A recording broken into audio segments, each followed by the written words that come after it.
Asin at saka paminta.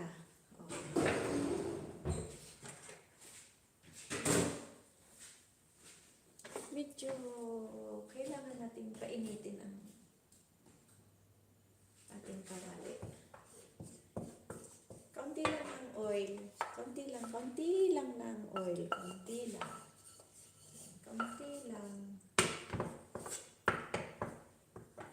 Siyempre, buksan natin ang asin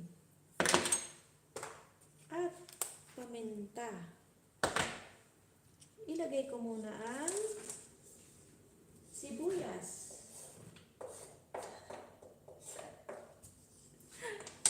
Parang hindi marunong maggawa ng itlog ba?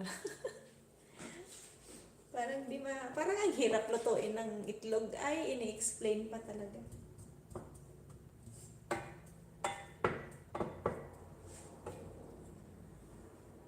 Diba?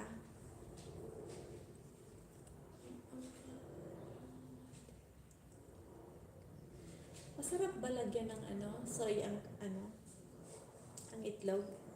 Masarap ba lagyan ng soy ang itlog?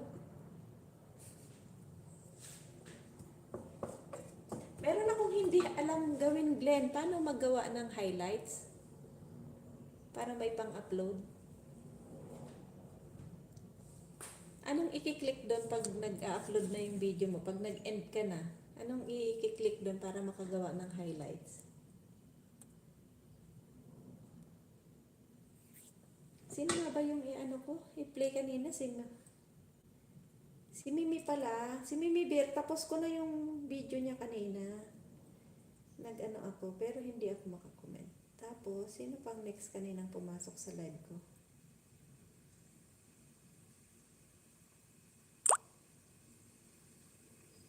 Si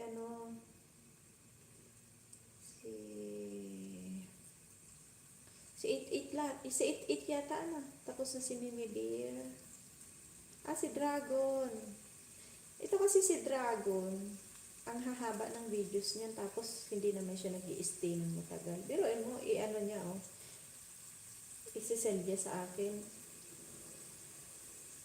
Ayun, 5 like. Meron, buti na lang, 3 minutes lang yun. Ayun.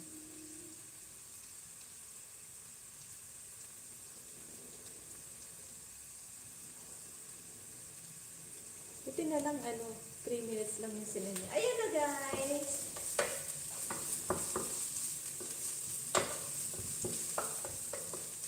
At na ang sibuyas.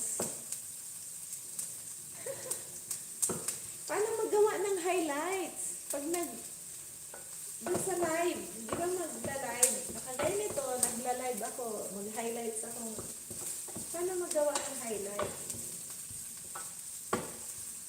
Saan ko kiklik?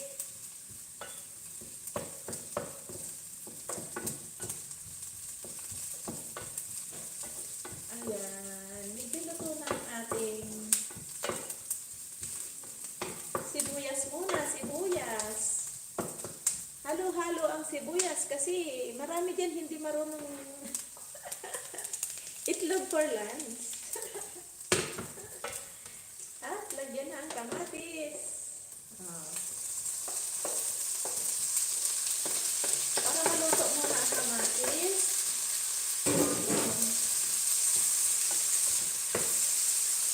Ayan, pula-pula-pula ang ating kamatis.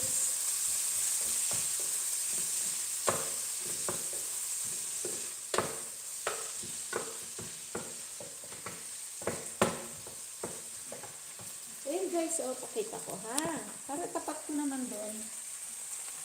Para nakita nyo yung aking cooking time. Ayan. Diyan na yung kamatis. Mainit pa. Bumenda.